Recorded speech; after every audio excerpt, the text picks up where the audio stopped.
Give us some sunshine, some warm days, and let them stay. Okay, so the sunshine and warmer days, which mean there'll be a lot more activity from all types of animals. Yes, some great information here from Russ Benedict. He's the professor of biology over there at Central College. We met with him last night. Good information. Russ, you've spent, of course, many years studying, researching, and capturing bats. Explain to everybody the importance of bats.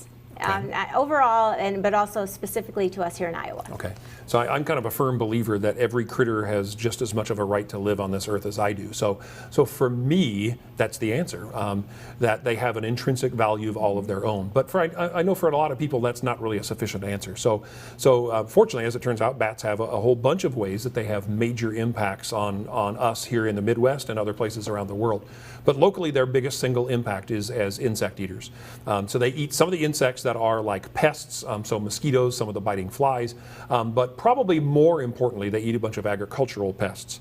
So big brown bats, which are the super common bat that are living in people's houses. One of the things that they eat a lot of are striped cucumber beetles, and cucumber beetles do quite a bit of damage in gardens. And then they also eat the adult of either corn rootworm or corn borer. I can't keep that straight as to which one it is, but both of those are major agricultural pests. So by eating the adults of those, they dramatically slow down their reproduction. So if there's a smaller population of bats, that will then affect those insects will increase in numbers. Corn and yeah. So the estimates are that here in the Midwest, that bats save corn farmers and increase yields of corn by roughly $1 billion. Wow. And so yeah, they're big players. And worldwide, we think that bats are multi-billion, $10–20 billion animals in terms of their global impact. Okay. Wow. A lot of people seem fearful of bats. Right. How do you remove that fear? The way you remove that fear, well, first of all, for some people, it's so deep ingrained that you can't remove it. Unfortunately, that's true. But for many people, if you can give them a positive experience with a bat, you can get rid of a lot of that fear. I have done lots of programs where I take folks out into the woods and we catch bats out in the woods, kind of out in their world, and show people bats in a very controlled way, and that helps a lot. But there's no doubt, bats in your house, essentially anything that's in your house just seems weird and it startles you, and so that's fast. and unfortunately that's a lot of the experience that people have with bats is that initial fear in a house. Should we be doing things in our own backyards to encourage and protect bats? To the extent that you can. Some of the problems that bats face aren't really things we can solve in our backyards, but other things we can do things about. So especially if you have a bigger yard with lots of trees, the older the trees, the better. Older trees will tend to have lots of dead branches on them. Dead branches have loose bark. The bats get up in there and roost underneath the loose bark. If you have a standing dead tree, if you can safely leave it, let it stand, because standing dead trees provide a lot of roosting places for bats as well as other critters. Do everything you can to minimize pesticide use. We know that using insecticides in houses and in gardens, that ripples through the entire food chain and impacts many things, including bats. You talked about the importance of barns and abandoned buildings. Explain how that affects. For a few species of bats, a barn is essentially a cave. And they have very heavily started to use human structures. There's one bat in particular, a guy called the big brown bat, that probably 80% of bats are using mostly human structures for roosting.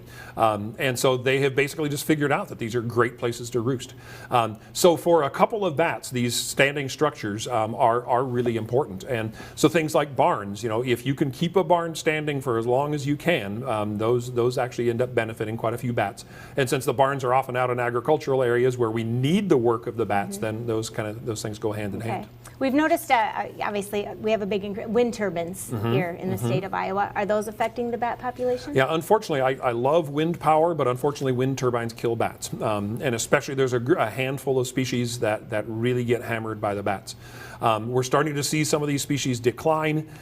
Don't literally know that it's the wind turbines that are doing that, but there's a pretty good chance that's what's doing it.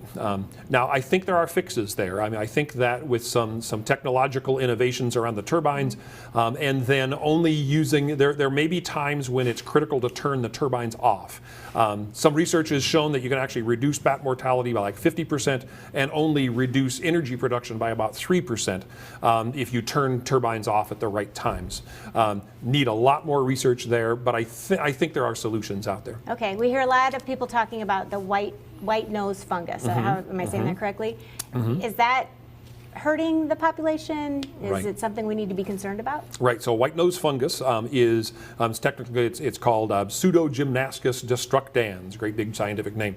It was accidentally brought to the United States. It impacts bats when they're in caves and in mines hibernating, and it essentially wakes them up. It irritates their skin and causes them to wake up too many times during the winter. So therefore, they burn off their winter fat. It has just arrived within the last couple of years here in Iowa. In states to our east, it has had a devastating impact on a couple of species of bats. So little brown bats and northern long-eared bats in particular have really been hammered by it.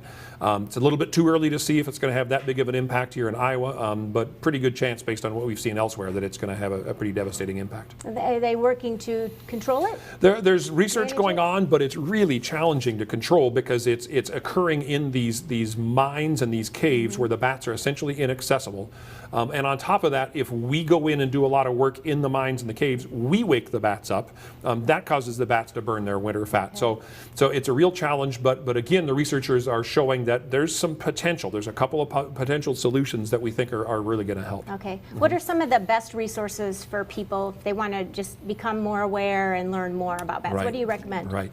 Well, there's one of the things that's great to do is if you can find a bat program that's going on in your neighborhood, if you can go out and catch bats with a researcher, that is just an amazing experience. I do this quite a bit with students and with just the general public. I've done this at Neil Smith National Wildlife Refuge. There's a number of great books. Very commonly, the public libraries will have great books on bats. There's an organization, Bat Conservation International, which is a really good, mostly educational, but also research type organization. So they have a great website and lots of good resources there. Okay, very good. Great information. Okay. Russ Well, Benedict, thank you. Yeah, Thank you. Yeah, thank you.